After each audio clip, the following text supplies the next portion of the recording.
Olá pessoas, eu sou Maurício, veterinário, e hoje nós vamos fazer um vídeo um pouquinho diferente dos outros. Um vídeo sobre doenças infecto-contagiosas, muitas das quais já foram ventiladas isoladamente em pequenos vídeos à parte, ao longo do tempo, mas dessa vez eu decidi colocá-las todas juntas de forma a unificar esse tema, o que eu considero ideal para aqueles que estão interessados em conhecer um pouco mais dessas doenças infecciosas que são relativamente complexas e contra as quais nós já vacinamos os nossos cachorrinhos. Vem comigo, no caminho eu explico.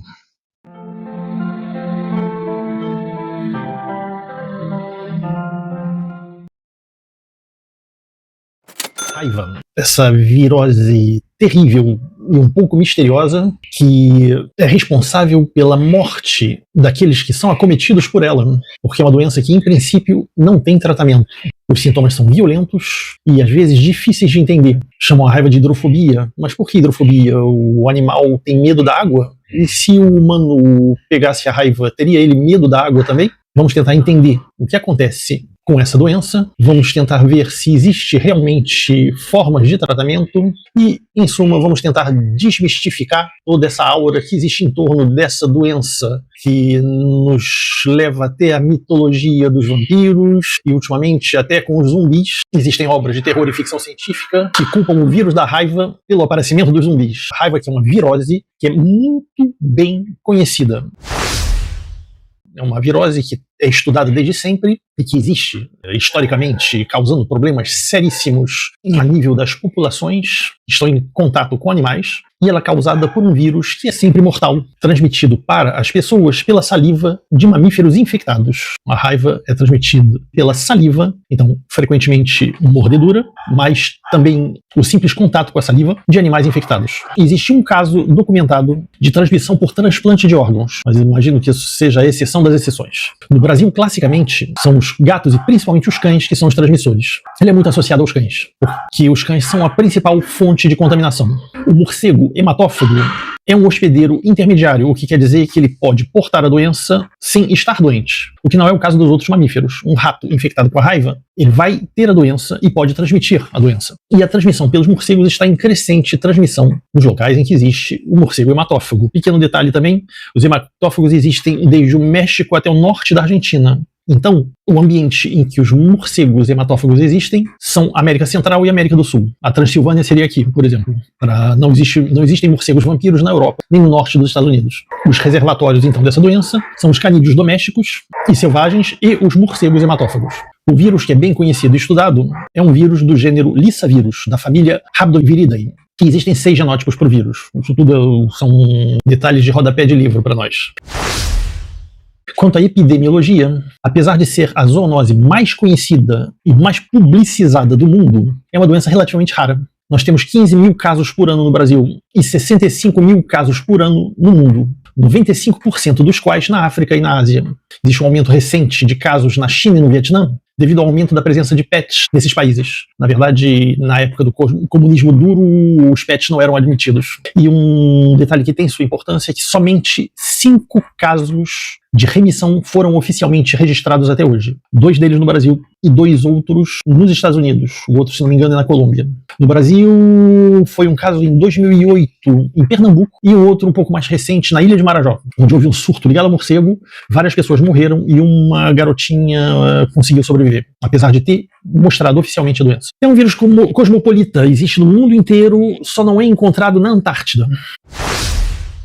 Como o cachorro pega a raiva? As principais fontes de transmissão para nossos cachorrinhos são os animais silvestres. Gambás, ratos, ratazanas, morcegos, macacos. E a raiva canina ela é transmissível, então, através da mordedura, arranhadura, sangue ou saliva do animal contaminado. A transmissão, como eu disse, pode existir a partir do contato transcutâneo. Ela não precisa estar altamente lesionada para ser contaminada. Por isso, devemos ter uma atenção redobrada com os animais que vivem em áreas exteriores, como sítios, casas, fazendas, sempre em contato direto com a natureza. Não existe uma forma de se erradicar totalmente a raiva, pois não é possível eliminar todos os animais silvestres. Isso foi tentado com sucesso na França. que hoje é reputada completamente indemne de raiva. Para isso, utilizou-se helicópteros que lançavam iscas com vacinas orais com o vírus da raiva. Então, os animais que ingeriam as iscas estavam automaticamente vacinados e, com isso, na França, conseguiu-se, em 2001, erradicar completamente o vírus da raiva a nível silvestre e, por conseguinte, a nível doméstico, já que os animais lá são massivamente vacinados também. De tempos em tempos aparece um caso de raiva importado, frequentemente animais oriundos da África, ou mesmo, muito raramente, raiva humana a partir de morcegos após uma passagem turística no exterior da Europa. O último caso nativo de raiva humana na França foi em 1924. Agora vai ficar interessante, a gente vai falar da patogenia. O vírus, quando entra pela mordida, ele se desloca lentamente em direção ao cérebro. A partir da mordida, então, músculos, nervos, medula e depois o cérebro. Lá, ele ataca os neurônios, em especial os neurônios do grupo GCP, que são geradores centrais de padrão. É o circuito que controla as ações que exigem ritmos organizados, como, por exemplo, andar. Andar é um ato voluntário, mas você não precisa pensar objetivamente em colocar um pé na frente do outro para andar. Esse aspecto é regido pelos neurônios desse grupo gerador central de padrão. Mesma coisa, mastigar e engolir, são atos que exigem um certo ritmo também. E quando o vírus ataca essas células, a organização se perde e os movimentos musculares ficam espasmódicos. Engolir passa a ser difícil, espasmódico e até mesmo doloroso. Mesmo a ideia de engolir passa a ser dolorosa. Então o paciente, ele rejeita a ideia de engolir e a sua saliva, que já é espessada pela desidratação, começa a se acumular na boca. Com esse acúmulo, ela começa a espumar e a vazar. Daí, aliás, a expressão espumando de raiva. O tempo de incubação é altamente variável, variando inclusive pela distância entre o local da mordida e o cérebro. Alguém que é mordido na cabeça vai muito mais rápido que alguém que é mordido na extremidade do membro. Em todo caso, cita-se na literatura um tempo de incubação de 3 a 8 semanas, mas já houve casos de 9 dias e mesmo um caso de 7 anos. Além da distância entre a mordida e o cérebro, tem a ver também com a extensão da mordida e a profundidade da mordida.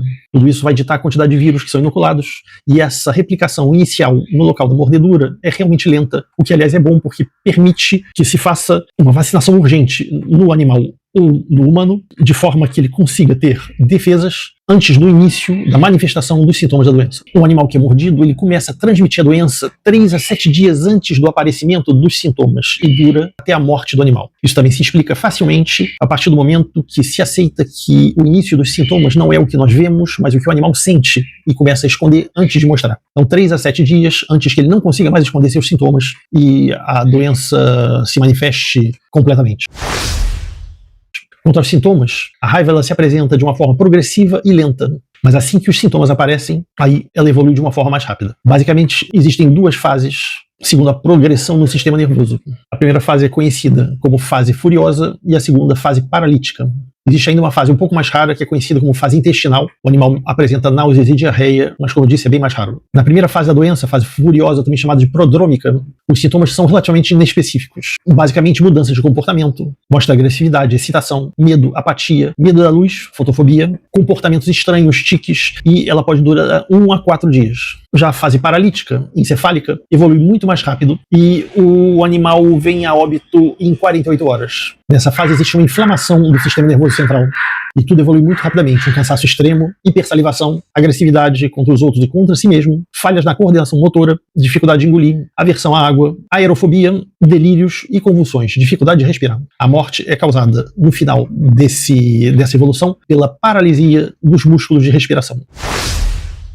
O diagnóstico é clínico pelos sintomas e oficialmente somente a necrópsia. Quanto ao tratamento, não existe tratamento específico contra a raiva. É preciso que o atendimento médico seja o mais rápido possível logo após a mordida. Uma vez que os sintomas aparecem, a doença é sempre fatal. Nos 5 casos que foram considerados de sucesso no tratamento da doença, um certo protocolo experimental foi utilizado nos Estados Unidos e foi repetido aqui no Brasil com sucesso também, mas esse sucesso não é garantido.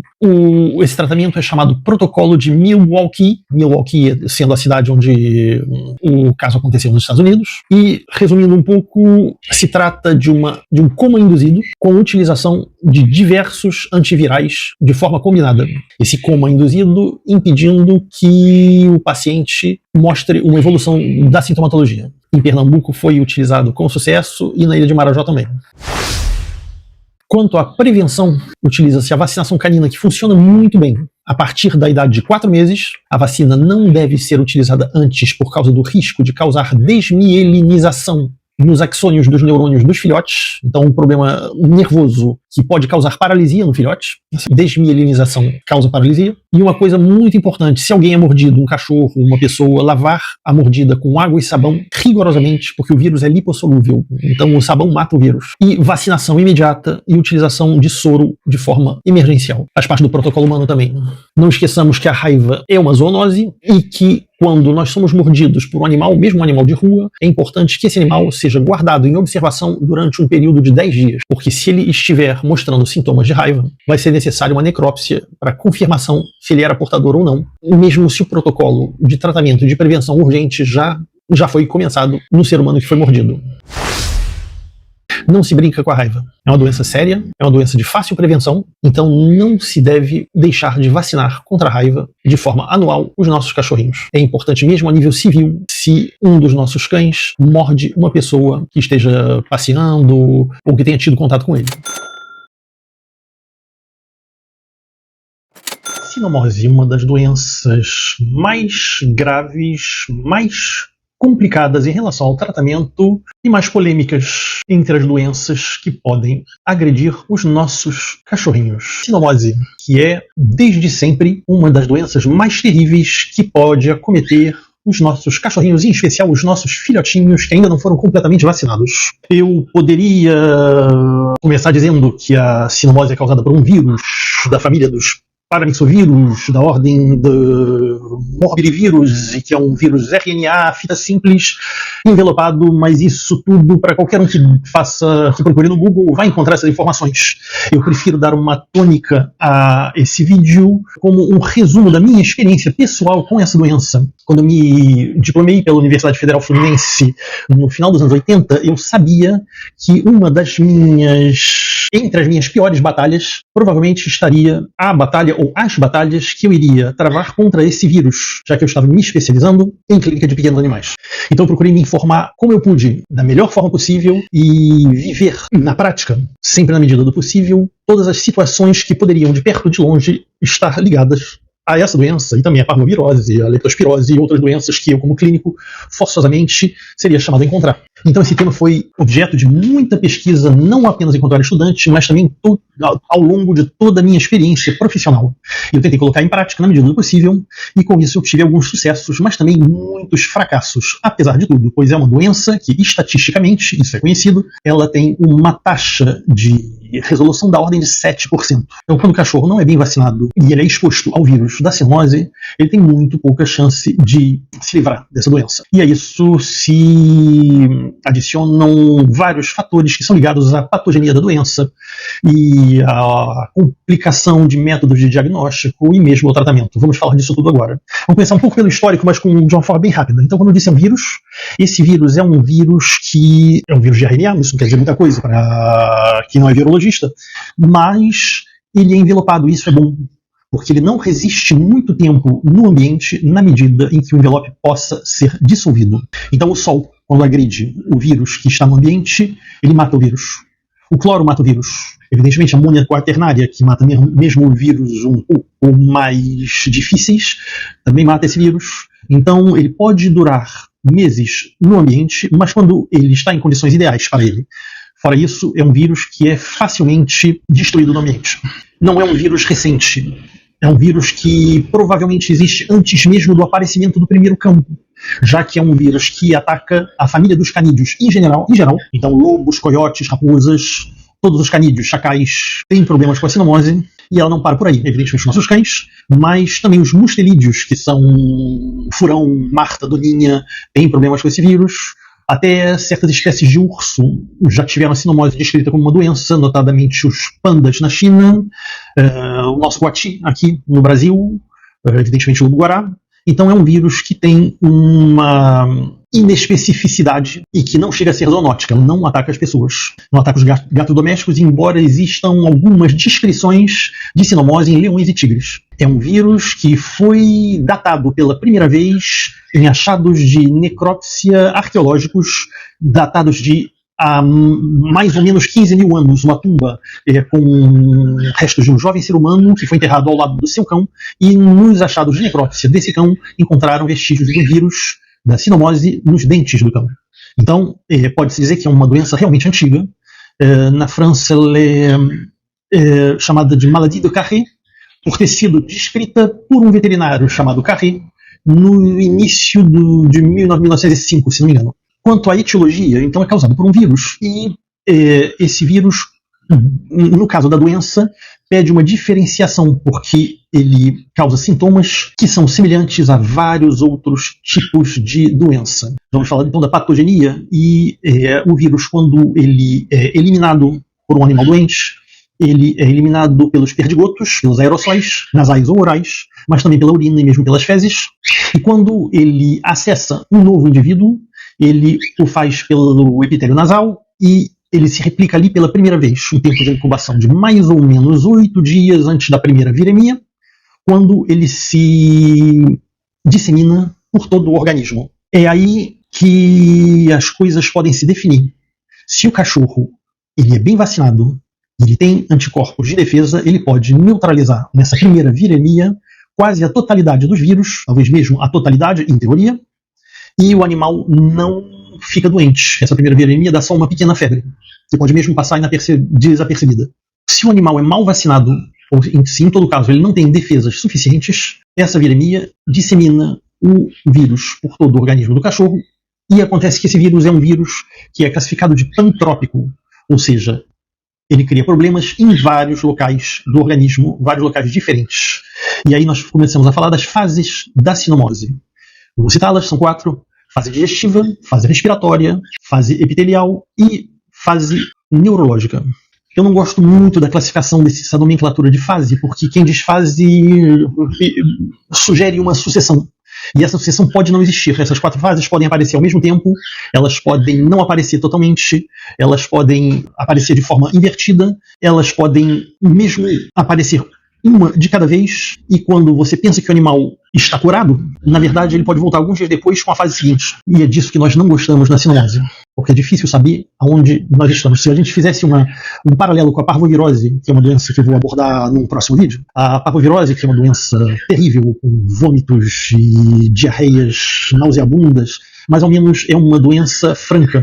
Quer dizer, o cachorrinho ele está cada vez mais doente até o momento em que ele se estabiliza, e uma vez que ele se estabiliza e começa a melhorar, ele melhora. É difícil ter uma recaída na parvovirose, enquanto na sinomose a gente nunca sabe onde a gente está em relação a essas diferentes fases. Isso é um problema sério para a sinomose. Eu falava das fases, então, em princípio, a primeira fase é a fase respiratória, porque ele se replica no epitélio nasal e ele ganha rapidamente a intimidade dos alvéolos pulmonares, podendo causar ali uma pneumonia de ordem viral. Também nos olhos, na conjuntiva, causando uma conjuntivite purulenta, que é bem característica da doença e muito parecida com os sintomas da tosse dos canis, quando essa tosse dos canis está concomitante à invasão de organismos oportunistas, como bactérias, por exemplo.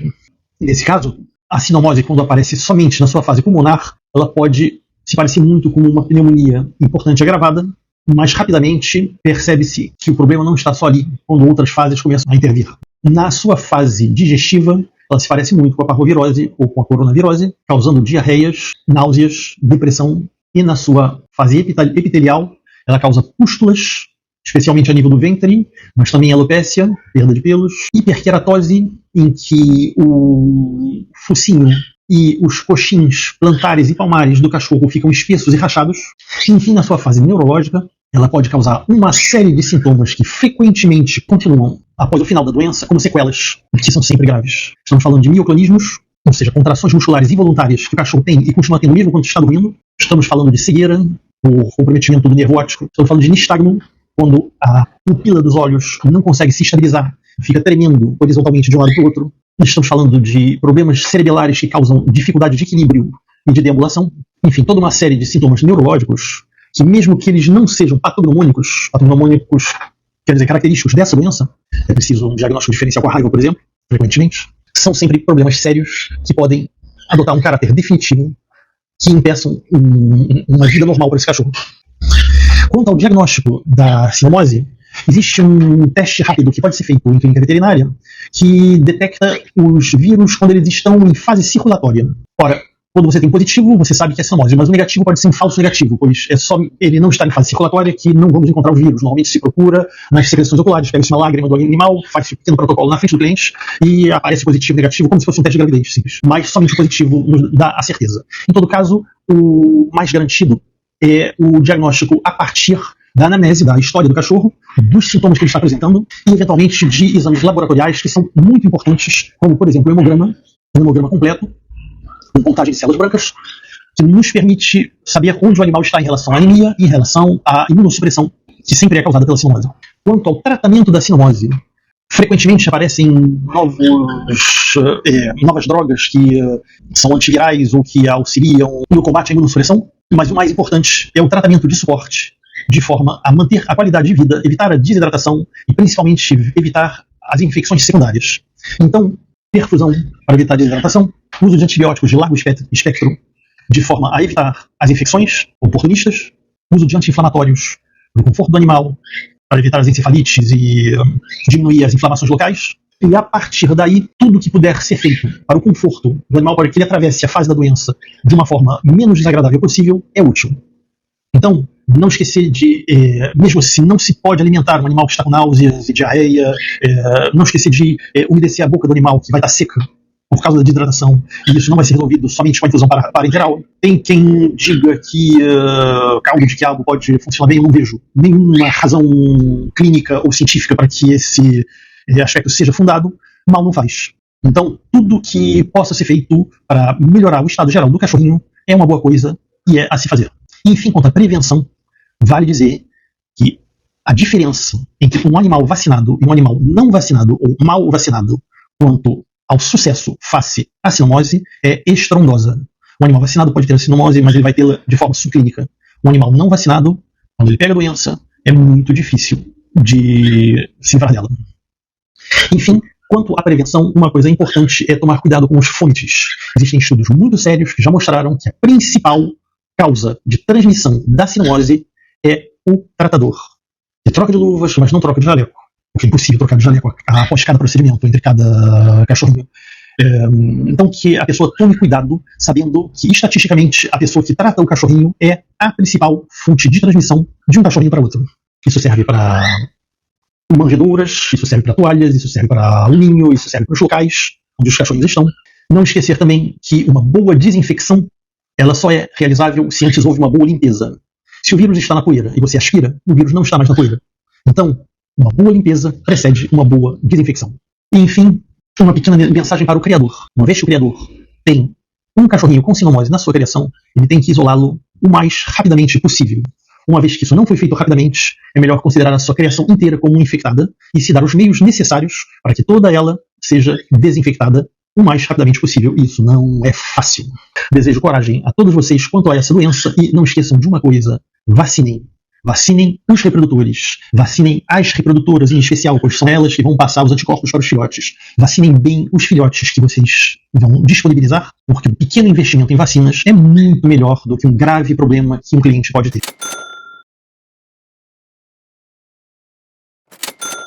No âmbito das terríveis doenças que podem acometer os nossos cachorrinhos, em especial no seu período mais jovem, nós já falamos da sinomose e hoje nós vamos falar da parvovirose, uma virose terrível que acomete nossos cachorrinhos e que é o desespero dos criadores, o desespero dos tutores que tem um cachorrinho jovem que ainda não teve o seu ciclo de vacinações completo. Então é uma doença que causa preocupação, e com razão, porque ela é muito agressiva e para animais não vacinados ela tem uma taxa de fracasso que é enorme. A parvovirose, como seu nome diz, é uma virose. Diferente da sinomose, nós vamos tecer alguns paralelos quanto à sinomose. Aliás, o vídeo que eu fiz pela sinomose, para a sinomose está presente aqui em cima. Vocês podem depois dar uma olhadinha. Diferentemente da sinomose, é um vírus de DNA, enquanto o da sinomose é composto por RNA. Isso para dizer que são vírus que são completamente diferentes, mesmo quanto à origem. enquanto o vírus da sinomose é um vírus envelopado, o que é muito bom para poder eliminá-los do meio ambiente, o da parvovirose é um vírus não envelopado, o que quer dizer que ele é muito mais resistente.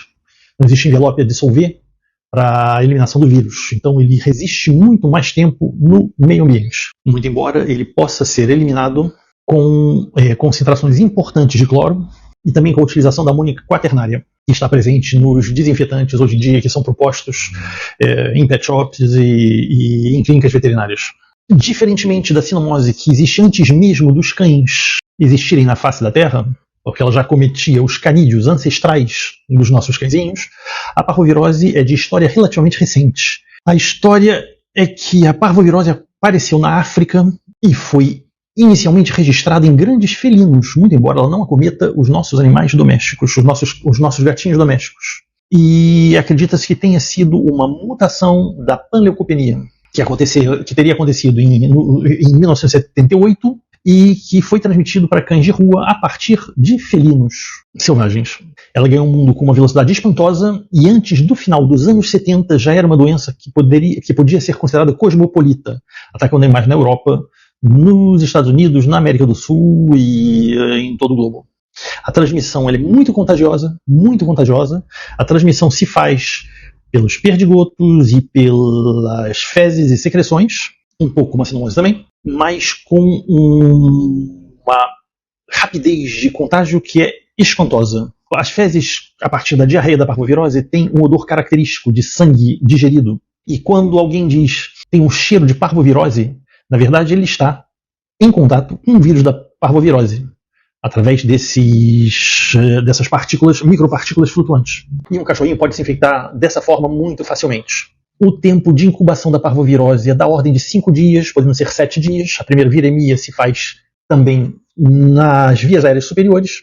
Diferentemente do vírus da sinomose, que tem 4 fases distintas e é um vírus pantrópico, o vírus da parvovirose ele se ataca exclusivamente a células que estão em rápida multiplicação. Ele precisa disso para sobreviver. Então, quando ele ataca o organismo, ele se concentra em 3 áreas, principalmente em vista dessa necessidade de rápida multiplicação. A primeira delas é a medula óssea, responsável pela produção de células de defesa.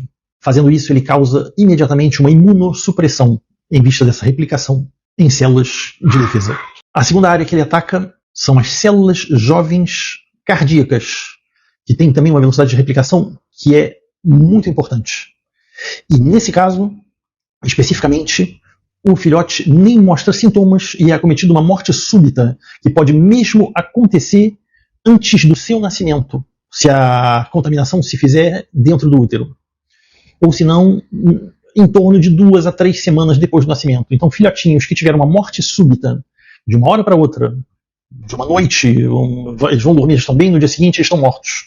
Você pode pensar em despistar esse risco de parvovirose.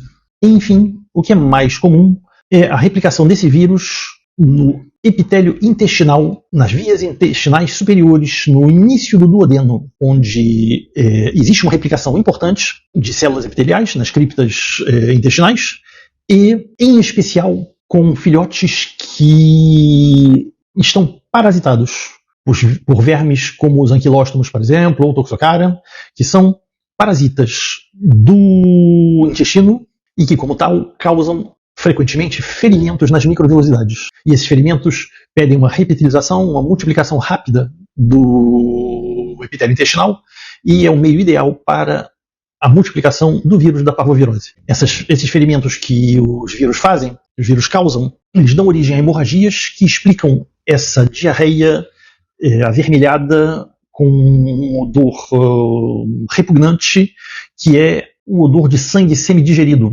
Aliás, isso explica também, por informação, a presença de muco, eventualmente, são secreções ligadas a essas feridas, e quando o muco é um pouco branco, é ligado ao pus, que é produzido pelas infecções secundárias ligadas à flora intestinal.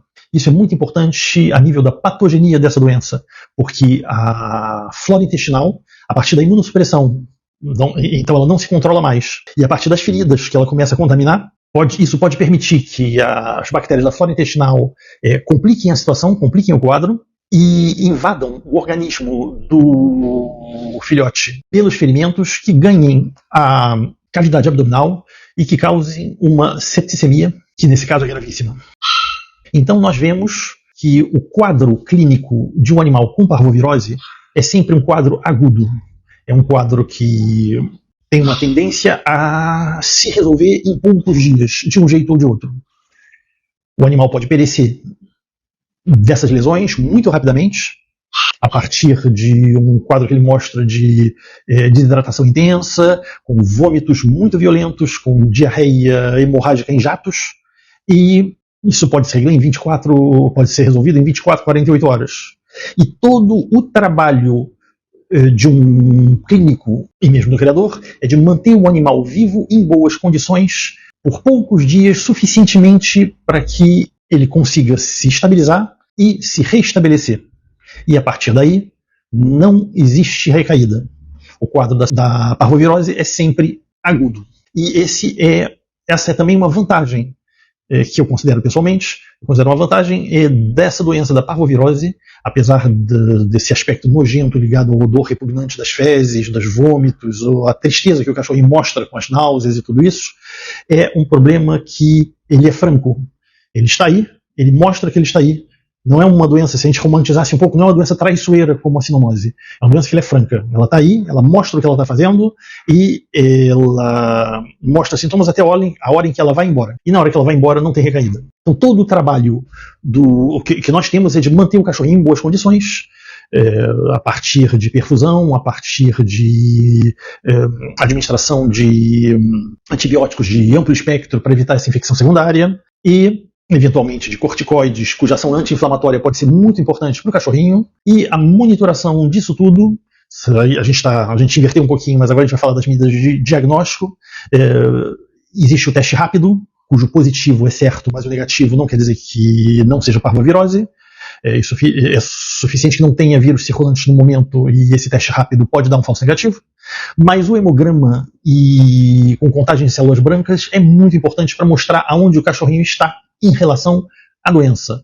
E pode-se pedir mesmo vários hemogramas, uma vez por dia ou 2 vezes por dia, para ver se ele está conseguindo combater a doença a partir da contagem de células, em especial dos linfócitos, e das células brancas em geral e das células vermelhas para monitorar a anemia. Fora isso, a coisa mais importante, sem dúvida alguma, é a prevenção. E a prevenção se faz não apenas com a vacinação, mas também com a vermifugação. Existem estudos muito sérios da época do início da doença, estou falando dos anos 80, em que animais completamente desparasitados, oficialmente desparasitados, tiveram contato com a parvovirose e mostraram a doença de forma subclínica, simplesmente porque eles têm muito menos repitelização das células intestinais. Então tem muito menos velocidade de renovação dessas células, então as células, o vírus da parvovirose não consegue se replicar como ele gostaria ali dentro. Então a vermifugação é importantíssima para a luta contra essa virose. E evidentemente, por definição, a vacinação. A vacinação ela funciona bem e é preciso levar em consideração que não é apenas uma injeção no momento do desmame, mas uma segunda injeção de reforço e eventualmente uma terceira, que fazem a diferença, porque os anticorpos da mãe, eles duram um pouquinho mais do que os anticorpos da sinomose. Então, existe um risco que os anticorpos fornecidos pela mãe estejam anulando a primeira dose da vacina. Então, é por isso que se faz, hoje em dia, 3 doses, e essas doses têm a sua importância. Existe também uma coisa que eu esqueci de mencionar, existe uma certa predisposição por certas raças, nisso a minha experiência é terrível. Rottweiler, por exemplo, quando ele tem a parvovirose, você tirar o Rottweiler de um caso sério de parvovirose é quase impossível. Então existe realmente uma predisposição para raças, em especial o Rottweiler, um pouco menos o Doberman, e isso tem que ser levado em consideração. A doença que é transmitida pelo rato, principalmente, e que tem um nome bem complicado, que é a leptospirose. Um problema sério de saúde pública, em especial em locais que são submetidos a alagamentos.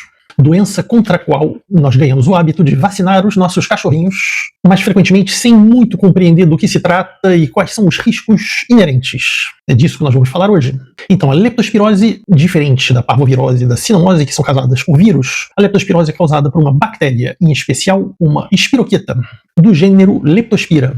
Esse gênero Leptospira é composto por várias espécies diferentes, conta-se mais de 20, mais ou menos 23, e dentro dessas mais de 20 espécies, quase 195 sorotipos diferentes, que são ligados à área endêmica de atuação e a diferentes espécies, porque a leptospirose é uma doença que afeta quase todos os mamíferos, presente no mundo inteiro, à exceção dos polos, onde aliás não tem muita coisa, e é considerada potencialmente uma zoonose, ou seja, uma doença que pode ser transmitida dos animais para o homem. Então vamos falar da transmissão. A leptospira, que é então uma espiroqueta, ou seja, uma bactéria em forma espiral, ela é bastante dinâmica e tem uma forma um pouco agressiva de movimentação. Isso permite que ela agrida os organismos que ela tenta atacar, independentemente de lesão. Ou seja, nós podemos contrair a leptospirose sem a necessidade de ferimentos. Ela entra pelas mucosas ou mesmo pela pele íntegra. Isso em caso de alagamentos, porque ela se dá muito bem na água, embora ela seja friável e suscetível de destruição pela maioria dos desinfetantes conhecidos. Ela se dá muito bem na água e pode viver até 150 dias em áreas alagadas. E lá ela se mostra especialmente contaminante, ou seja, alguém que tenha acesso e que tem contato com águas contaminadas pela urina de outros mamíferos que eles estão portadores da leptospirose, pode contrair facilmente a doença. Por isso, é um problema de saúde pública. Ela é então transmitida pela urina de mamíferos, em especial o rato. O rato, que é um vetor principal dessa doença, ele não contrai a doença. Ele porta a leptospira sem ficar doente. Isso pode acontecer também com os nossos cães e mesmo com nós mesmos. Contrair a doença, se tornar um portador sadio e não mostrar os sintomas. Ela pode ser transmitida pela urina de qualquer animal, mas também pelo sêmen, forma de transmissão menos frequente. E no caso dos ratos, existe esse aspecto um pouco especial. Esses roedores, eles têm o péssimo hábito de urinar onde eles comem, de forma a poder encontrar de novo o mesmo caminho. E isso faz com que eles sejam transmissores ideais da doença. Uma vez que nós contraímos a doença, nosso cachorrinho contrai a doença, os sintomas são facilmente confundíveis com os sintomas de outras doenças. Ou seja, não existe um sintoma específico da leptospirose. O cachorrinho pode mostrar apatia, vômitos e diarreia, dores musculares, enrijecimento dos membros e, em especial, problemas de ordem hepática e renal. Quando o fígado é atacado, o cachorro pode mostrar icterícia, ou seja, conjuntiva, o branco dos olhos, as mucosas podem se mostrar amareladas. E essa icterícia pode ser subclínica ou mesmo muito acentuada. Enfim, quando ela se ataca aos rins, o cachorrinho pode mostrar uma insuficiência renal, que pode ser aguda ou mesmo crônica, e mostrar um quadro pronunciado de hematúria, ou seja, perda de sangue ou hemoglobina pela urina.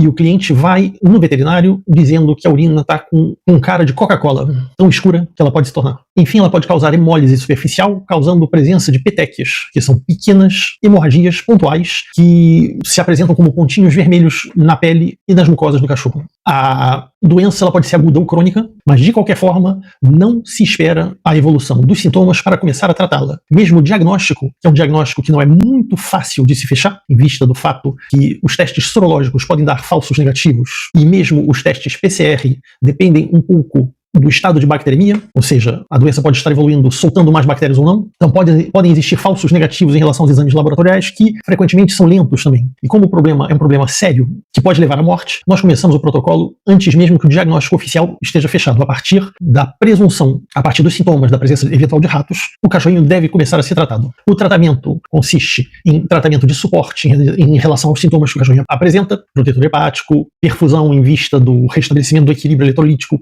mas principalmente o uso de antibióticos. E os antibióticos de eleição são a ampicilina, que é uma penicilina sintética, e a doxiciclina, que é uma tetraciclina sintética. A tetraciclina vem com um porém, não deve ser utilizada em filhotes muito jovens, pois ela pode estabelecer quilatos com cálcio dos dentes e os dentes do cachorrinho ficariam escuros para toda a vida, em relação à dentição definitiva. Mas a gente pode convir que é o menor problema de um cachorrinho quando ele tem um problema sério de leptospirose. Então os protocolos são baseados na penicilina e na tetraciclina, administrados à conveniência do seu veterinário. Isso, juntamente com o tratamento de suporte, é o que pode ser feito e provavelmente o animal vai precisar de uma internação de forma ao estabelecimento de um tratamento intensivo, que pode dar certo ou não. Leve-se em consideração também que mesmo os animais que se recuperam, eles podem continuar portadores durante um bom tempo, eliminando a leptospira, mesmo quando eles se tornam assintomáticos. Quanto à prevenção, evidentemente existem as vacinas. As vacinas polivalentes V8, V10 e V12 são todas elas o que há de melhor no arsenal terapêutico e imunológico no combate na prevenção da leptospirose. A V8 tem 2 valências, que são as 2 valências principais aqui no Brasil. A V10 tem 2 valências a mais, que até pouco tempo não estavam descritas aqui no Brasil. Tem quem diga que começaram a aparecer. E a V12 ainda 2 valências a mais. Mas o grave problema do protocolo de vacinação é que essas vacinas, consideradas a aplicação anual, na verdade só agem preventivamente durante os 6 primeiros meses. Isso porque a criação de anticorpos a partir de uma vacina contra bactérias nunca é caso de uma performance ideal. Os anticorpos não duram mais que 6, no máximo 8 meses. Fica aqui uma piscada de olhos em relação aos criadores, que façam como eu, que vacino 2 vezes por ano os meus reprodutores. Eu acho muito importante que as mães tenham uma carga vacinal perfeita de forma a passar as defesas para os filhotes. Eu acho isso muito mais importante do que estabelecer um protocolo muito denso de vacinação para os filhotes. Lembrar também que uma vacina, para ter o seu efeito perfeito, ela deve ser aplicada num cachorrinho que é muito bem vermifugado.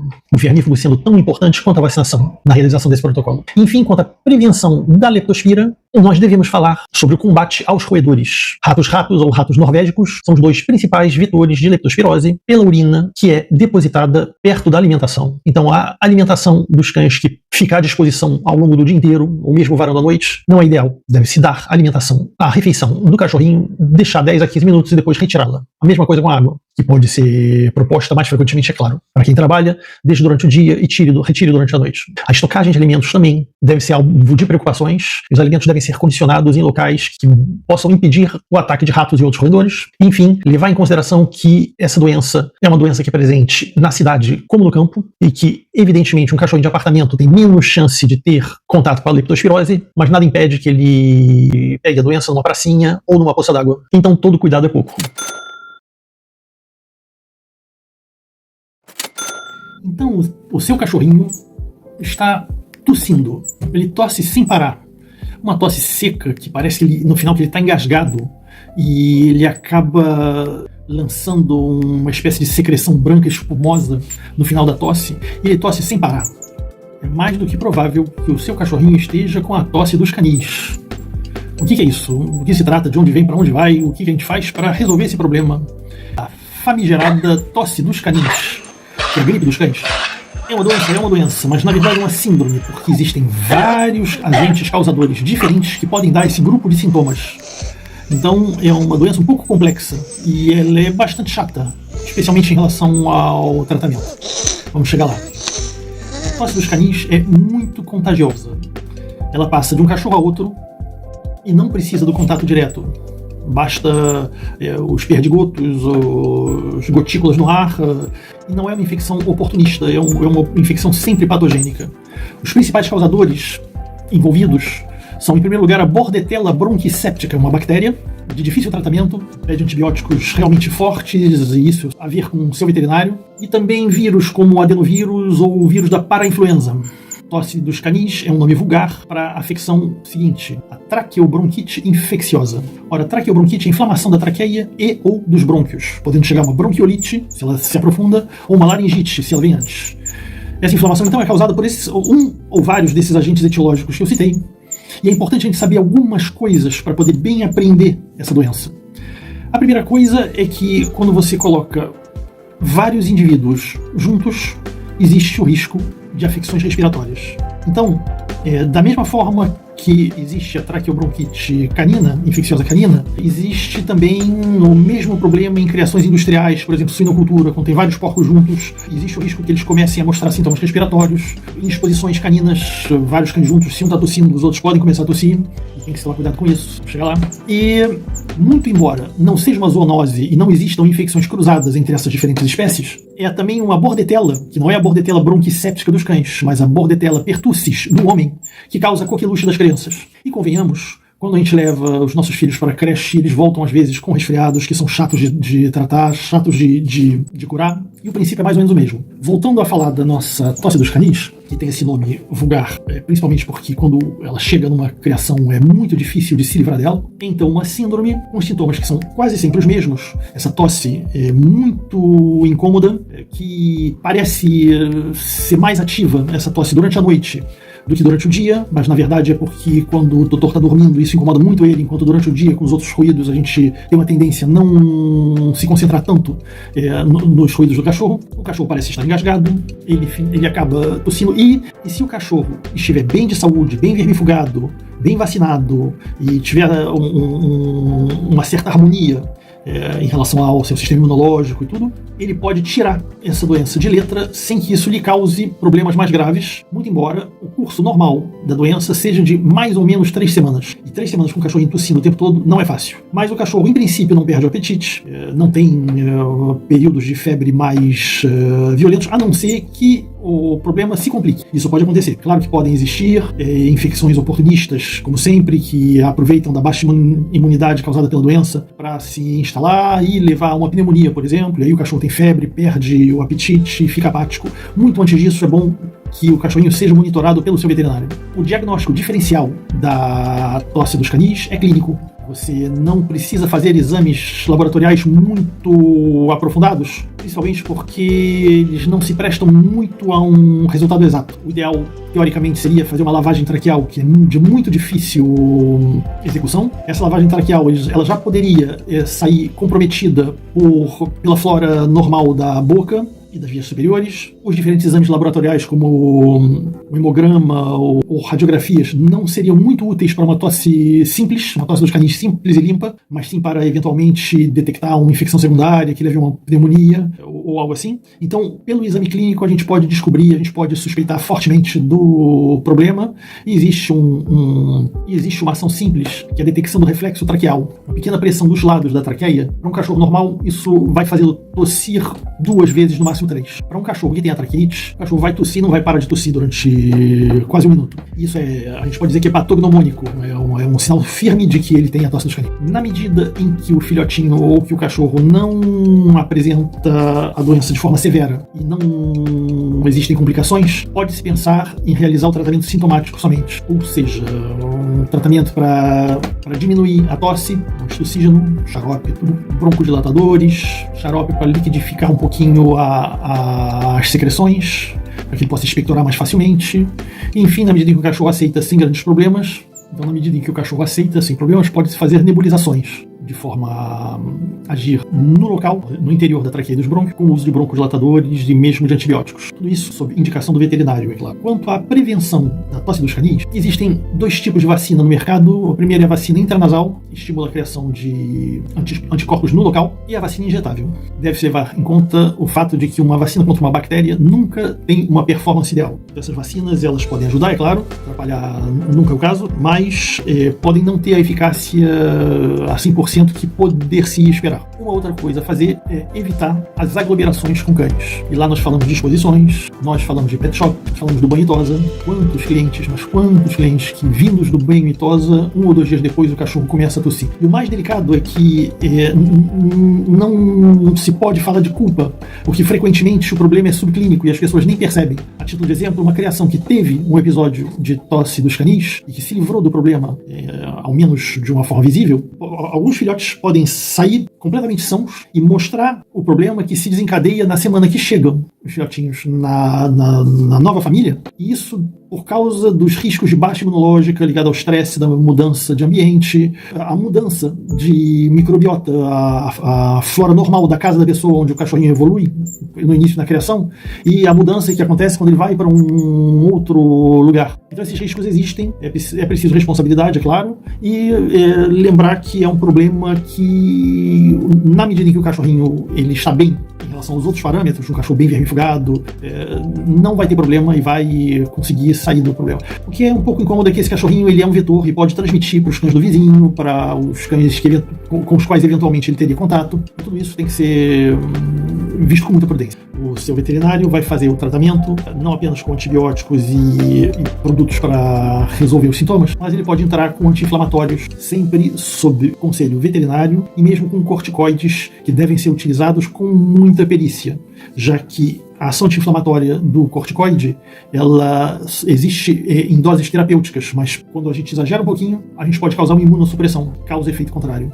Então esse é um pequeno detalhe a tomar cuidado, mas o seu veterinário sabe do que eu estou falando. Enfim, a gente tem que tomar cuidado com o fato dessa doença ser uma síndrome, existirem várias causas, como eu citei, a adenovirose, a vírus da parainfluenza, a bordetela, mas existem também outras doenças que a gente tem que despistar, de forma a ter certeza que o problema é esse. E eu cito somente duas que são doenças graves e cada uma da sua forma. A primeira é a cinomose na sua forma respiratória, que pode ser muito parecida com a tosse dos canis, especialmente quando ela aparece de modo subclínico. E a cinomose é uma doença que é terrível. Essa despistagem é importante. E a outra que eu gostaria de citar é simplesmente a insuficiência cardíaca, que causa um edema pulmonar, e esse edema pulmonar pode gerar uma tosse, que seria um pouco menos seca, seria uma tosse mais produtiva, mas que pode se assemelhar a uma síndrome de tosse dos canis. Evidentemente, os tratamentos nos dois casos são completamente diferentes dos iniciais. Então, um diagnóstico diferencial é necessário e o seu veterinário pode fazer isso. É isso que nós poderíamos falar sobre a tosse dos canis, kennel cough em inglês, tudo chenille em francês, e um desespero para os criadores, para os expositores e para todos os profissionais que, de perto ou de longe, trabalham com aglomeração de cães. Vamos vaciná-los, vamos vermifugá-los e vamos tomar cuidado.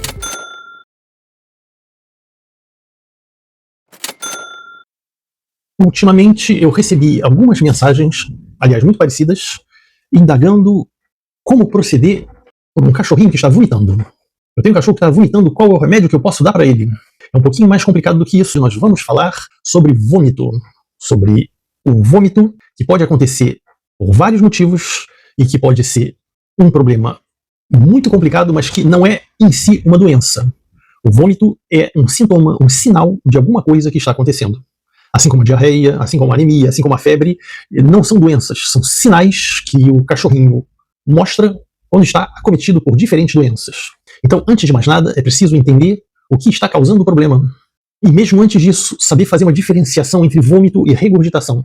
A regurgitação é quando o cachorrinho ele devolve o alimento antes mesmo que ele seja digerido. Isso pode ser complicado ou não. Pode ser um problema frequente para cães que comem muito rápido, por exemplo, que fazem um pouco de aerofagia, quando o ar é devolvido sob forma de eructação. Também pode vir com alimentos. Existem também formas graves de regurgitação. Eu fiz um vídeo sobre um dos problemas, que é o megaesôfago. O link está aqui em cima, para quem quiser olhar isso mais em detalhes. Mas, de qualquer forma, a regurgitação é um pouco mais frequente do que os vômitos e pode acontecer de forma quase metabólica. Nunca é normal, porque sempre existem pequenos detalhes ou pequenos problemas que podem causar esse aspecto. O seu cachorrinho vomita quando ele devolve pontualmente ou de forma recorrente alimentos que já começaram a ser digeridos. Isso é sempre um pouco mais severo. Preciso estabelecer também uma certa gradação em relação aos aspectos ligados ao vômito e à regurgitação. A título de exemplo, em outros animais, os gatos frequentemente eles comem grama, e o cachorrinho pode fazer isso também, de forma a tentar limpar o estômago.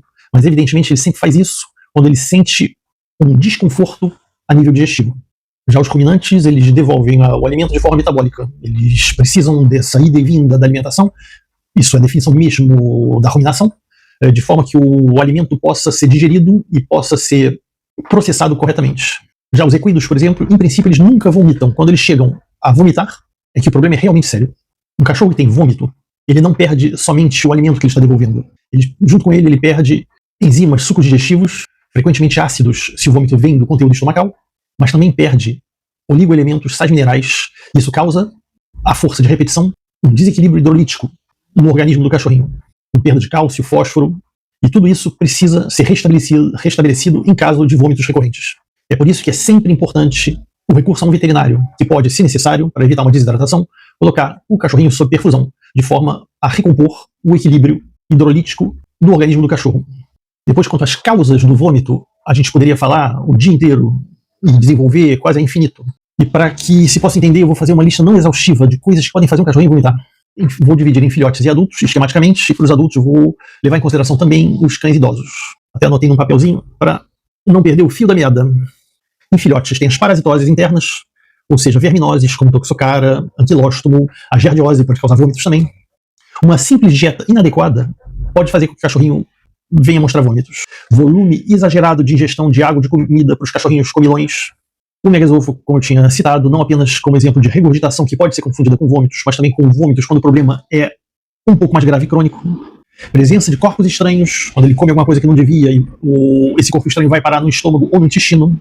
Obstrução intestinal, envenenamento, intoxicações diversas, defeitos congênitos, doenças infecciosas como parvovirose, coronavirose, que no parênteses é coronavirose canina, que é completamente diferente da coronavirose humana, ela mostra sintomas gastrointestinais.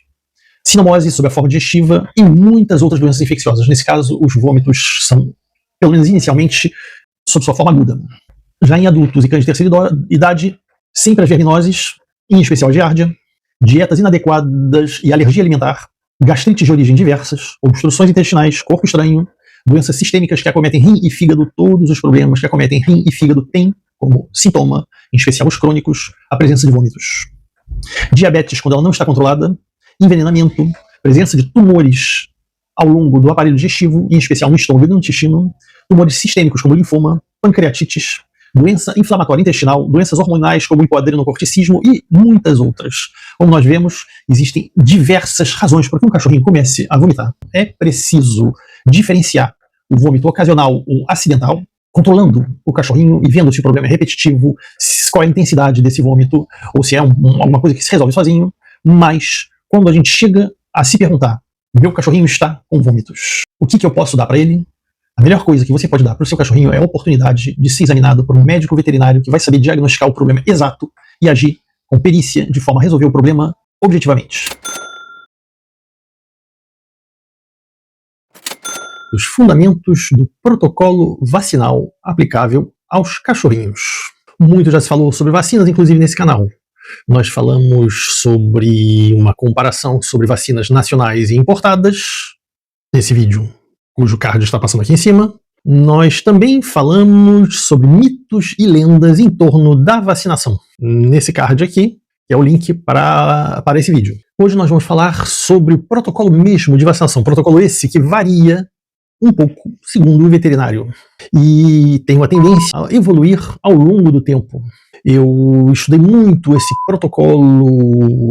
protocolos e tudo que roda em torno do tema vacinação desde sempre. Quando eu era estudante, eu tinha uma mania de pegar na lata do lixo as bulas que não vêm com cada vacina, mas vêm com grupos de vacinas que são comprados pelas clínicas e são verdadeiros livrinhos. E é muito interessante quando a gente consagra um pouco de tempo a ler o que está escrito lá. E depois, na minha vida profissional também, os protocolos de vacinação eram de suma importância, especialmente quando eu trabalhava com outros veterinários e às vezes mesmo em oposição a outros veterinários, quando eu trabalhava na Petland, multinacional francesa, onde eu era diretor técnico, e alguns veterinários que reclamavam do protocolo de vacinação que era escolhido, entre outros, como o melhor para ser aplicado em filhotes que têm um alto risco, em vista do fato de estarem juntos com outros filhotes de procedências diversas. Quando você olha a bula das diferentes vacinas, em todo caso, acho que eu pude estudar, você percebe que um protocolo de vacinação mais denso e mais complexo é pedido na medida em que existem riscos aumentados, o que não é o caso de uma criação simples, uma criação de ordem familiar, de dimensão familiar, ou animais que não veem, muito frequentemente, animais externos. Em todo caso, um protocolo de vacinação clássica deve levar em conta o fato de que o colostro, que é absorvido pelos filhotes nas primeiras horas de vida, de uma forma um pouco mais subjetiva, falar do primeiro ou dos primeiros dias de vida, esse colostro confere uma imunização ativa, anticorpos que já estão lá, que não foram criados pelo cachorro, mas foram conferidos pelo leite da mãe, e que ficam presentes até o desmame. Em verdade, segundo a doença, os anticorpos têm uma longevidade variada. Os anticorpos contra a parvovirose, por exemplo, são mais longevos do que os anticorpos contra a sinomose. Bom saber. Então, o protocolo de vacinação do filhote deve começar no momento do desmame do filhote. Calcula-se a título de referência, a data de 45 dias. 50 dias, não existe problema. Então, 45 a 60 dias, a primeira dose. As doses seguintes devem ser conferidas após tempo suficiente para que a primeira dose faça o seu efeito, criando aquela famosa cascata de imunização que leva à produção pelo próprio filhote dos anticorpos, que são os deles contra essas doenças contra as quais eles foram vacinados. Então, calcule-se esse período de cerca de 3 semanas. Se houver um pequeno atraso e a segunda dose for dada um mês depois, não é muito grave. Em casos de problemas de contaminação gravíssima, é preconizada mesmo uma vacinação a cada semana, mas evidentemente os resultados não são tão bons quanto o protocolo de base. O problema é que não se pode esperar. Nos anos 80, no final dos anos 80, quando eu fui diplomado, e antes disso, quando eu era estudante, os antigos criadores devem se lembrar disso, preconizava-se uma vacinação, uma prima vacinação entre 45 e 60 dias e uma revacinação um mês depois, após o que o cachorro era considerado vacinado contra essas doenças. E depois, revacinação a cada ano, junto com a raiva. Pequeno detalhe da raiva, abro um parêntese, a vacinação contra a raiva deve ser feita entre os 4 e 6 meses, não antes dos 4 meses, pois é uma vacina que, embora muito segura e com resultados muito bons, em animais muito jovens pode causar pequenos problemas ou grandes problemas de desmielinização. Então, é preciso que o sistema nervoso do cachorrinho esteja suficientemente maduro para suportar os efeitos dessa vacina. Depois disso, uma vez por ano, a título de reforço, assim como a outra. Como eu dizia, a vacinação era feita somente em 2 doses. Ora, se é verdade que uma vacinação, o seu objetivo é despertar um efeito ativo no cachorrinho que recebe a vacina, quando se faz uma primeira dose, e essa primeira dose tem o papel principal de neutralizar o resto de anticorpos, e logo depois uma segunda dose que vai servir de reforço à primeira dose que forçosamente não foi eficaz a 100% em vista dos anticorpos, a ideia de dar uma terceira dose 3 semanas depois, ou um mês depois, não é uma má ideia. E mesmo hoje em dia, nós vemos veterinários preconizando uma 4ª dose. Possível até que esteja nas bulas, não olhei isso, mas quando você fala de uma 4ª dose, por que não uma 5ª ou uma 6ª? Tem uma hora em que é melhor parar. Estudos poderiam ser feitos de forma a mostrar que, a partir da titragem de anticorpos, titulação de anticorpos, o efeito foi atingido. E eu não tenho dúvidas que com 3 doses o cachorro está bem coberto. Essa é a minha opinião, em todo caso. É preciso se dizer ainda, quando se pergunta o que é melhor, a V8, a V10, a V12, a diferença entre a V8, 10 e 12 são as quantidades de cepas de leptospirose. Então são vacinas contra a leptospirose, que é uma bactéria, e sendo uma bactéria, o resultado vacinal não é ideal, nunca é ideal. Vacinar contra um vírus, a performance é muito melhor, porque o vírus é um organismo muito simples, enquanto a bactéria é um organismo complexo. E essa complexidade rende a performance da vacina com um alcance muito menor. Aliás, preconiza-se em casos sérios de problemas de leptospirose na área, cães que têm acesso a roedores o tempo todo e tudo isso, preconiza-se 2 vacinações contra a leptospirose por ano, a cada 6 meses. Mas eu dizia que a V8 possui 2 valências contra a leptospirose, enquanto a V10 possui 4 e a V12 possui 6. Essas valências a mais são representadas por cepas que não estão presentes no território nacional. Então, não é importante que se faça essa vacinação, até que se prove que as cepas estão aqui. É por isso que não há uma vantagem consequente na utilização dessas vacinas com valências suplementares. Existe ainda a possibilidade de vacinação contra a tosse dos canis, contra a giardiose e contra a leishmaniose, mas nesses 3 casos o ideal é ver com o seu veterinário conselho se existem verdadeiros riscos que justifiquem a utilização dessas vacinas. Como elas não são classicamente utilizadas, elas são produzidas em menor número, o que confere automaticamente um valor mais importante para essas vacinas. Então é muito interessante ver com o veterinário se é bom mesmo ou não vacinar contra essas doenças. A título de exemplo, a vacina contra a tosse dos canis seria especialmente preconizada para cães que vão sempre ao toalete, ao banho-tosa, ou cachorros que frequentam exposições. Enfim, e talvez seja a mensagem mais importante desse vídeo, é de suma importância que o cachorrinho que vai ser vacinado esteja em perfeita saúde, em perfeita harmonia com a sua saúde, em especial no que diz respeito às parasitoses, que sejam externas, pulgas, carrapatos e outras sarnas, mas também, e talvez mesmo principalmente, bem vermifugados. Essa vermifugação é importantíssima para que o cachorro tenha a resposta imunológica que se espera teoricamente. Eu me lembro de estudos na época do aparecimento da parvovirose, que apareceu no início dos anos 70, uma doença relativamente recente, diferentemente da sinomose, que existe desde sempre. Eu vou fazer um vídeo sobre essas viroses, um vídeo específico por cada uma dessas viroses também. Mas eu me lembro que estudos foram feitos em grupos de cães, um grupo vermifugado e muito bem vermifugado, e outro grupo não vermifugado, portador de vermes. E ao contato com a parvovirose, todos os animais parasitados morreram. Enquanto ao contato com a parvovirose, o grupo de animais muito bem vermifugados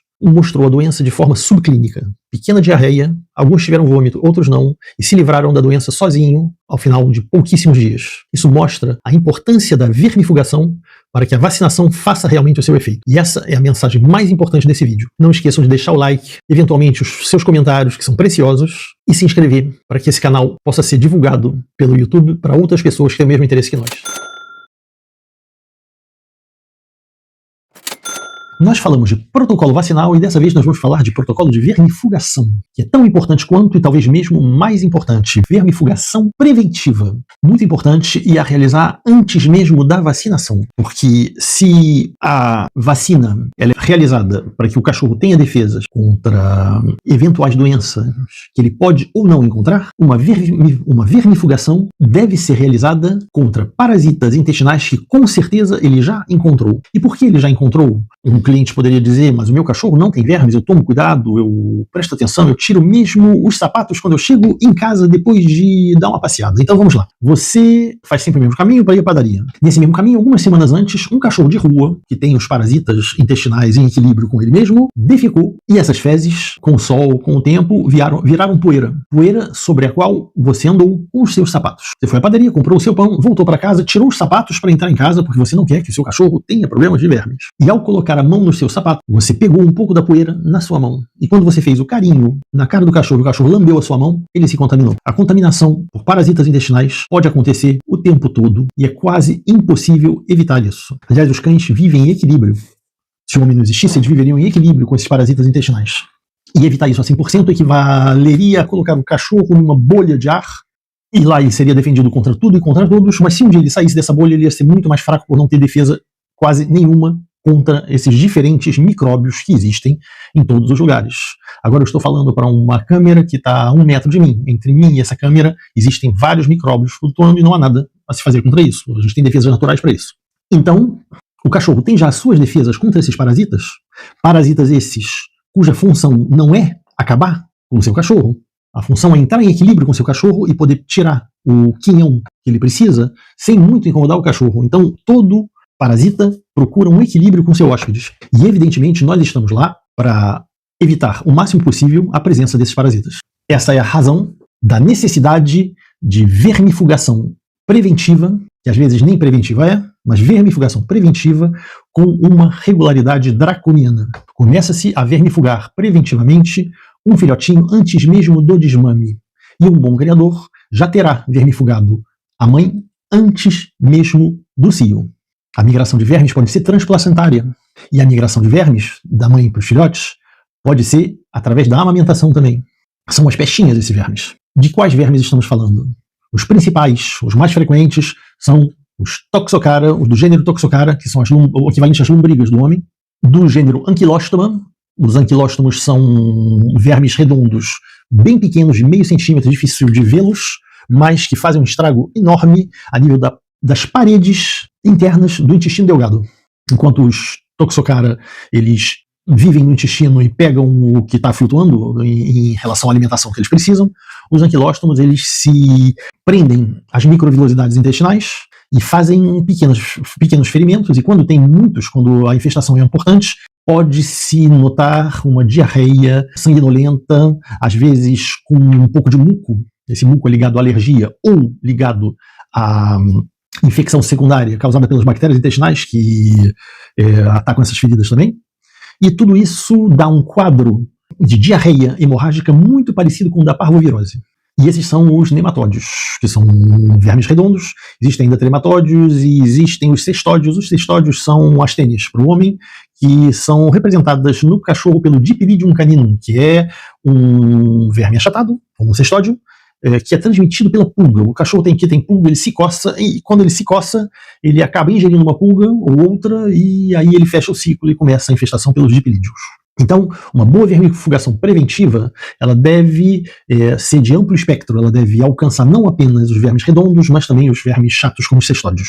Pode-se mesmo completar. Estamos ainda falando de parasitas intestinais, mas não estamos mais falando de vermes, estamos falando de organismos unicelulares, são as giardias. Giardia, isóspora e méria são todos da mesma família, todos mais ou menos com o mesmo ciclo, todos mais ou menos com o mesmo tratamento preventivo ou curativo e facilmente diagnosticáveis, até mesmo por exame direto no veterinário. O veterinário que está com um cachorrinho em cima da mesa, se ele pega um pouco de fezes e olha direto no microscópio, ele pode ver com um aumento de 100 vezes os vermes redondos e os cestódios mesmo a olho nu, e os unicelulares com um aumento de mais ou menos 400 vezes. Ele pode chegar a ver, ou se não, ele manda do laboratório e com métodos protocolares de potencialização encontra sem dúvida alguma a presença de vermes quando eles estão lá. Negativo pode ser uma informação segura quando se manda ao laboratório. Exame direto negativo não quer dizer nada. Quer dizer simplesmente que nessa amostra o veterinário não foi capaz de ver alguma coisa. De qualquer forma, quando a gente fala de vermifugação preventiva, a gente faz preventivamente que o cachorro tenha ou não. E mal não faz. Os vermífugos ditos habituais, mebendazole, esses vermífugos que você encontra até mesmo em farmácia humana, tem uma dose de segurança que é muito boa. O cachorro não tem efeitos secundários, a não ser que ele fosse alérgico ao vermífugo, mas quando ele é alérgico a qualquer coisa, o problema é sempre o mesmo, são casos raros, mas a segurança é ótima e pode ser feito sem problema e deve ser refeito 3 semanas após, porque todos esses vermífugos, eles são muito ativos contra as formas adultas e muito menos ativos contra os ovos e as formas larvares, as formas evolutivas desses parasitas. Enfim, também parasitas que estão em migração, especialmente quanto às formas larvares, e não têm acesso a esses vermífugos que, em grande parte, atravessam a luz intestinal, fazendo o papel deles, mas não são absorvidos pelo organismo. Então, é importante se vermifugar, se revermifugar e refazer com uma certa frequência, uma certa constância. Eu preconizo começar a vermifugação com 3 semanas de idade e continuar a cada 3 semanas até que o filhotinho parta para o seu lar definitivo. A partir daí, na primeira visita com o novo veterinário do filhotinho, vai fazer o protocolo segundo a nova vida que ele vai ter. Para os meus que ficam aqui, eu continuo essa vermifugação até os 6 meses e a partir daí 2 vezes por ano. Importantíssimo que a mãe seja vermifugada antes do cio e a partir do nascimento dos filhotes, na 3ª semana, quando eu vermifugo os filhotes, eu vermifugo também a mãe, que é vermifugada, junto com os filhotes a cada vez que os filhotes são vermifugados. Afinal, ela se ocupa da limpeza do ninho e ela pode reingerir matéria fecal dos filhotes já com ovos de parasitas. Então é importante que tudo isso seja feito de uma forma intensa, frequente, constante, de forma a levar esses riscos a nível 0. Existe muita coisa ainda a falar sobre vermifugação, mas eu vou deixar isso para um outro vídeo. Hoje estamos falando de protocolo.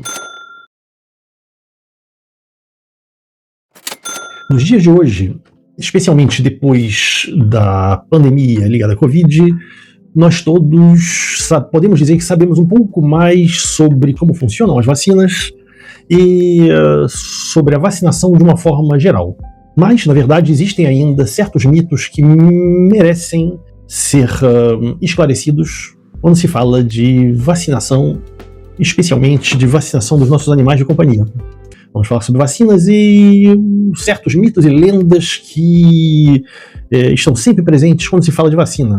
Então, eu separei 12 e nós vamos atacá-los um por um, explicando de forma sumária e sabendo que cada um deles poderia ser objetivo de um vídeo inteiro, de um desenvolvimento inteiro, mas nós vamos fazer algo de um pouco sumário, de forma a dar uma dinâmica a esse vídeo.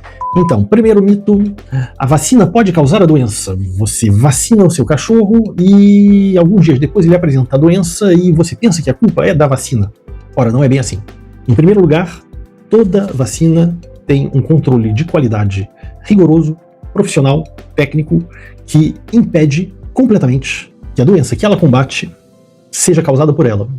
Ou porque o antígeno utilizado para a constituição da vacina é apenas um fragmento do vírus, ou porque o vírus é completamente atenuado de forma irreversível, e isso tudo é testado em laboratório de uma forma farta, antes que exista a autorização de colocação no mercado. Então pode-se dizer com uma boa margem de segurança que uma vacina não pode causar a doença. Então, como explicar que alguns dias depois um cachorrinho possa mostrar sintomas da doença contra a qual ele foi vacinado? E aí existem soluções coerentes para a explicação desse problema. A primeira resposta é que existe um período entre o momento da aplicação e o momento em que a vacina faz completamente o seu efeito. Ora, se o animalzinho que foi vacinado ele já incubava a doença contra a qual ele foi vacinado, essa vacina pode não funcionar a 100%, porque a doença exprime seus sintomas antes que ela faça o seu efeito. Isso complica ainda em casos de doenças imunossupressivas, como a parvovirose e a sinomose, casos esses em que a doença causa imunossupressão e impede a vacina de funcionar.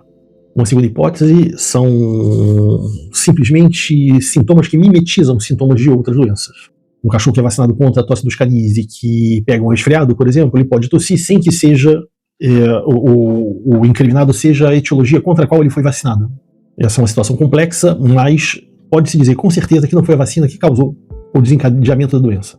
Segundo mito, se você falhar na aplicação de uma dose no esquema vacinal do seu filhote, você tem que começar tudo de novo. Isso para mim é história marota de veterinário que quer fazer mais vacina do que ele deveria no cachorrinho. Porque quando você falha na aplicação de uma vacina, você pode fazer um pouco depois sem que isso penalize de modo algum o esquema vacinal ao qual ele está sendo submetido. Isso sem contar que esse esquema vacinal ele é cada vez mais complexo e sempre adicionando-se mais vacinas. Quando eu era jovem, nos anos 80, fazia-se uma vacina ao desmame, uma segunda vacina 30 dias depois. E o cachorro era reputado coberto pela vacinação.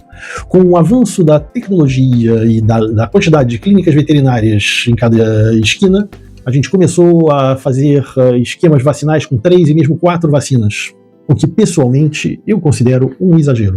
Uma boa vacina, na sua segunda dose, ela cobre o cachorro contra a doença para a qual ela é vacinada, e mesmo essa segunda dose é uma dose de conforto, porque a primeira dose pode ter sido anulada pelos anticorpos da mãe, ou pode não ter funcionado muito bem. Então essa segunda dose já é uma dose de reforço. É a dose de reforço que o cachorro precisa. Uma terceira dose já é uma dose a mais que tem uma ação muito pequena em relação à segunda e à primeira. E uma quarta eu reputo completamente desnecessária.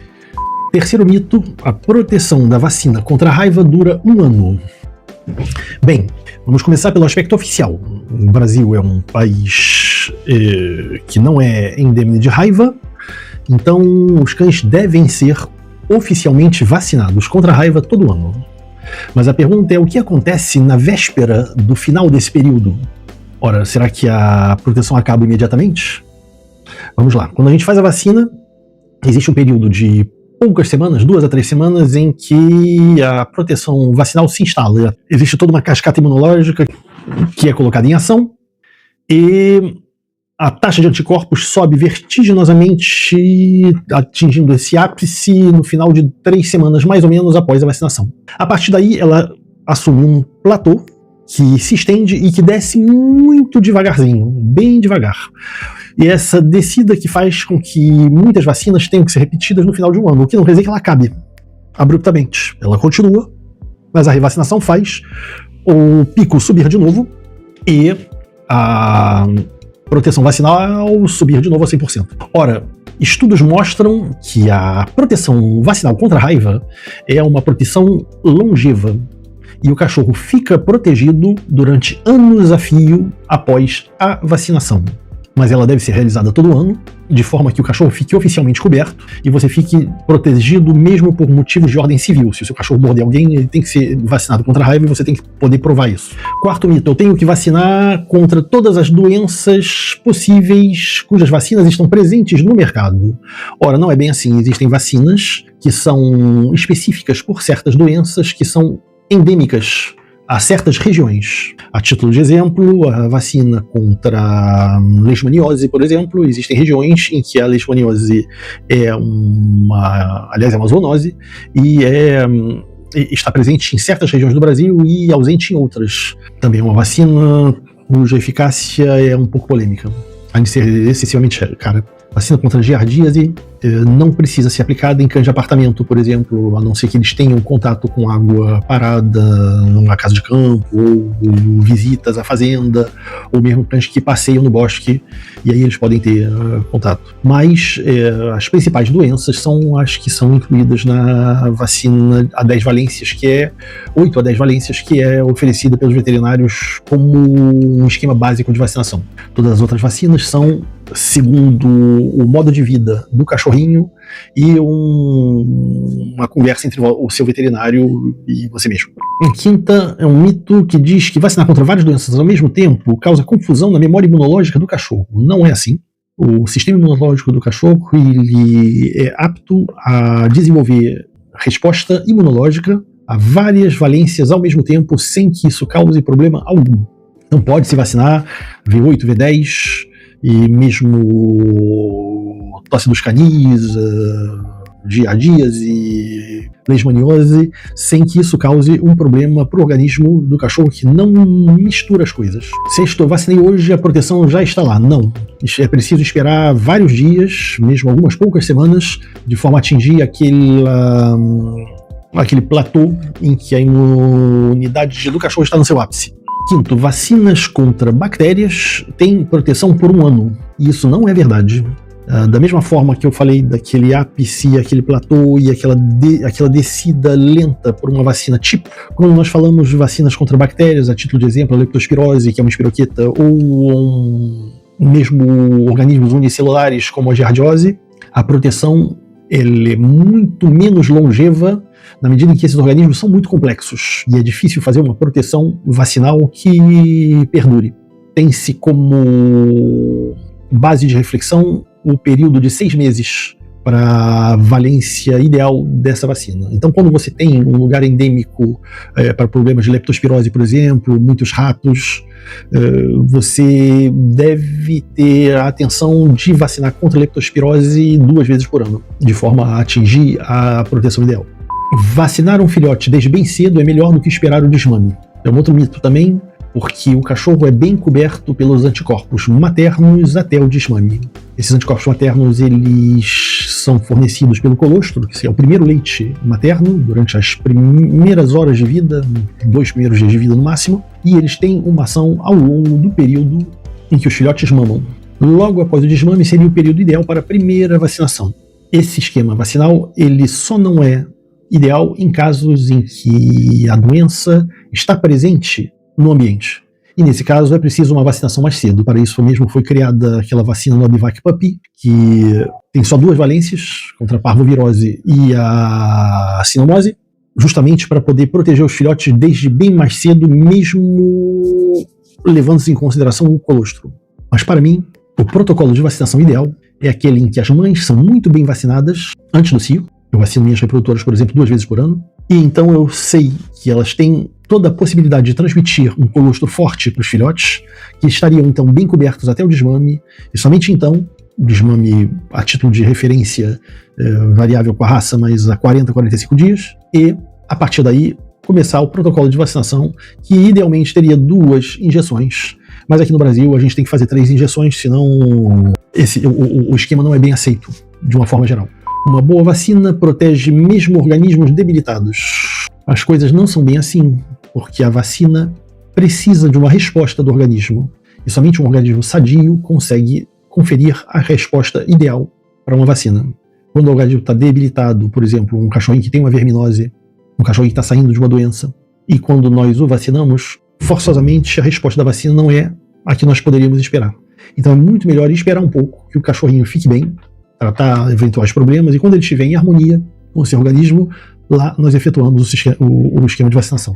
Outro mito, uma vacina que dói quando ela é aplicada é uma vacina que não presta. Ou é a vacina ou é o veterinário, um dos dois não presta. Também não é bem assim. E na história da criação das vacinas, no início toda vacina era dolorosa, porque a vacina ela tinha um adjuvante, que, aliás, era importantíssimo no desencadeamento da cascata imunológica, porque é o que chamava a atenção do organismo para o problema. Nós podemos pensar na geração anterior humana, nossos pais, nossos avós, que tinham aquela cicatriz no braço de uma vacina contra a varíola, que causava mesmo um pequeno abscesso no momento da aplicação. Esse abscesso, que é conhecido como abscesso de fixação, é o que trazia a atenção do organismo para o antígeno atenuado, modificado ou morto, e que era o objeto da criação dos anticorpos. Era assim que as coisas funcionavam. Hoje em dia, encontrou-se formas de utilização de adjuvantes que são menos dolorosos. É o que explica que hoje a gente vacina um cachorrinho, ou mesmo a nível humano, e a vacina não dói mais, muito embora ela faça o efeito de atirar a atenção. E isso é importante. Também o fato de criar uma certa bolinha, um certo edema no local da aplicação não é de todo ruim, ao contrário. Mostra que a vacina está realmente funcionando. Enfim, não é um aspecto que cause um problema grave. Por último, a vacina contra pulgas e carrapatos que funciona na mesma hora. Ora, é verdade que a injeção que se aplica às vezes contra pulgas e carrapatos funciona na mesma hora, porque na verdade você está inoculando um produto que é venenoso para pulgas e carrapatos, mas isso não é uma vacina, isso é uma aplicação de um medicamento, o que explica que ele funciona imediatamente, mas o erro está em chamá-lo de vacina. Existem outros mitos, existem outras lendas ligadas à vacina, e se você tem alguma dúvida, deixa aqui o seu comentário, é com prazer que a gente vai responder e mesmo eventualmente servirá de pretexto para a criação de um outro vídeo. Eu tinha feito um vídeo sobre mitos e lendas ligados à vacina e eu recebi muitas questões com nuances, mas sempre em torno da questão entre vacinas nacionais e importadas. É um tema que já foi falado quase que exaustivamente, mas eu tenho algumas noções que são um pouco originais a esse sujeito. Então eu ouso pensar que talvez eu possa trazer um pequeno grãozinho de informação ou de argumentos que nos permitam de ver esse imbróglio que é essa espécie de rivalidade entre as vacinas nacionais e as vacinas importadas por um outro dia, por um outro aspecto. A gente vai tentar fazer ao longo desse vídeo e vamos desenvolver então esse sujeito. Vacinas importadas e vacinas nacionais. Eu tenho que começar já dizendo que eu tenho que tomar um pouco de cuidado por causa de uma certa inversão em relação a esse tema, devido ao fato de ter tido quase que toda a minha vida profissional na França, onde a vacina nacional é muito boa e melhor do que a importada. Em todo caso, é o que a população francesa acha em relação ao que a população brasileira acha quanto aos importados. Então, para o francês médio, a comparação entre o que é feito na França, na Alemanha e na Inglaterra, o que é francês sempre leva à vantagem. Os alemães sendo muito rústicos, muito duros, muito ligados à qualidade bruta. Os ingleses, segundo os franceses, com muita fachada, muita realeza, enquanto para o francês, a tecnologia francesa é uma tecnologia de ponta com um toque de sofisticação.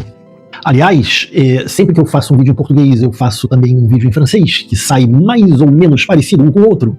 Não é uma tradução à letra, porque eu recomeço o vídeo e eu faço em francês para o meu canal francês, L'Ami de Bête, vocês estão convidados a conhecê-lo. Mas, nesse caso, com esse tema, eu não posso fazer isso porque existe uma inversão.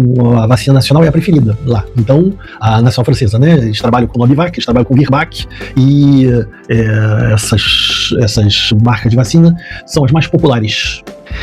Na verdade, quando a gente fala de vacina, vamos voltar à nossa vaca fria, quando a gente fala de vacina que seja nacional ou importada, isso até um certo ponto é um falso problema, porque toda vacina que recebe autorização de colocação no mercado é altamente controlada pela Anvisa.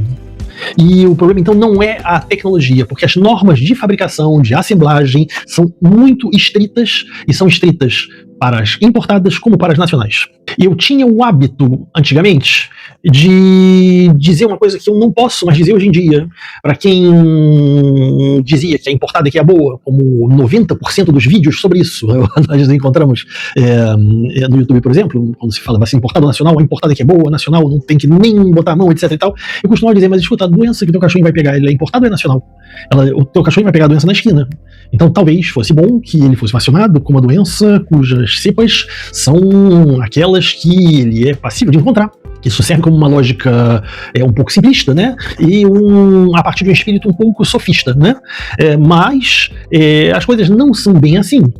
Porque quando a gente se aprofunda um pouco, a gente mergulha no sujeito, a gente vê que todas as cepas utilizadas nas vacinas que sejam importadas ou nacionais são cepas importadas, são cepas que vêm dos mesmos laboratórios. Então, a alma mesmo da vacina, que são os antígenos, os vírus atenuados, os vírus modificados, os vírus inativados, todas essas cepas são cepas importadas.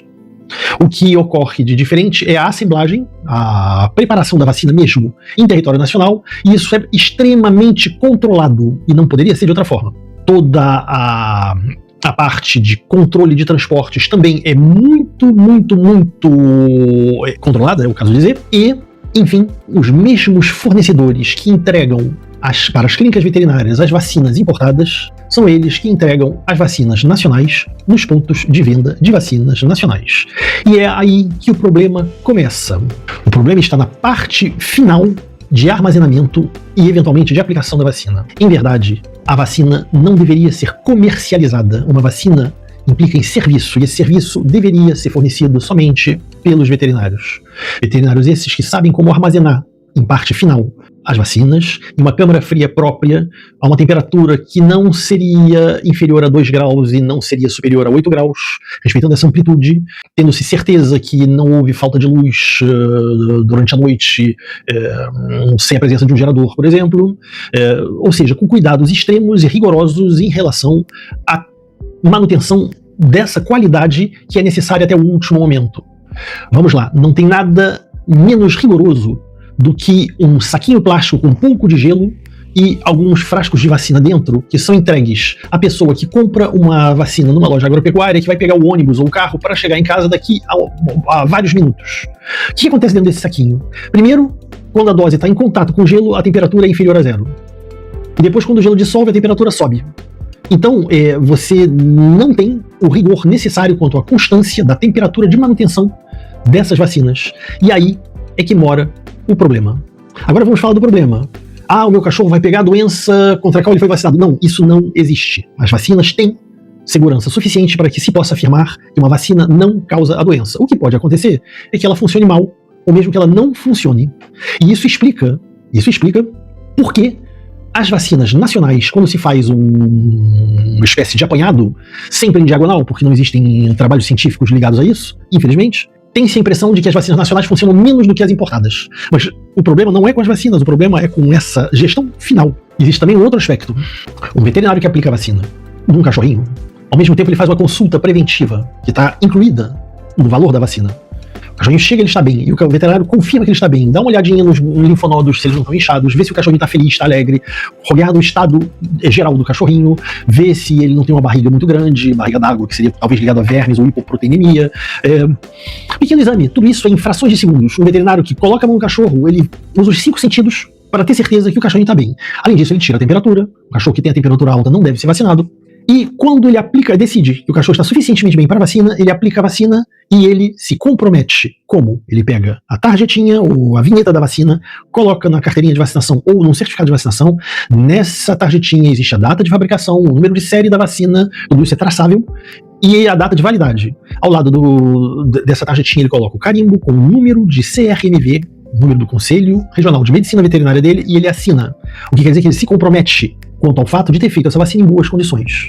Isso não acontece quando uma vacina é vendida numa agropecuária, numa pet shop, ou quando é o tosador que aplica a vacina. Nada contra eles, mas o que eu digo e repito é que um ato de vacinação não deveria, e é permitido, não deveria ser permitido de ser realizado por outra pessoa que não seja o profissional de saúde, que é o veterinário. Porque é aí que existe a diferença. E eu vou mostrar que essa diferença existe aí. Foi feito um estudo científico com 58 animais, dividiu-se em 2 grupos, e esses 2 grupos, de 29 animais cada um, bem vermifugados e clinicamente indemnes de problema. Por 50%, então, por um grupo, foi dado a vacina Vanguard Plus Zoetis, que é uma das consideradas a melhor do mercado, importada. Tudo isso feito por veterinários, tá? Para o outro grupo, foi dada uma vacina de um laboratório brasileiro chamado Labovet. A vacina se chama Eleven Cell V11. Poucas semanas depois, foi feita uma titragem de anticorpos, uma titulação de anticorpos para as principais doenças, incluindo a parvovirose e a sinomose. Em todos os casos, a vacina nacional teve melhores resultados, na altura de mais ou menos 10 a 15%, comparado à vacina importada. Tudo foi feito de forma idêntica, foram veterinários que aplicaram as vacinas, e eu ouso dizer que pontualmente foi mostrado que a vacina nacional não tem nada a dever em relação à vacina importada. Mas eu sei que eu não vou convencer ninguém com isso, e vamos continuar na nossa lenga-lenga. Qualquer dúvida, não hesitem a entrar em contato comigo, e até breve para um próximo vídeo.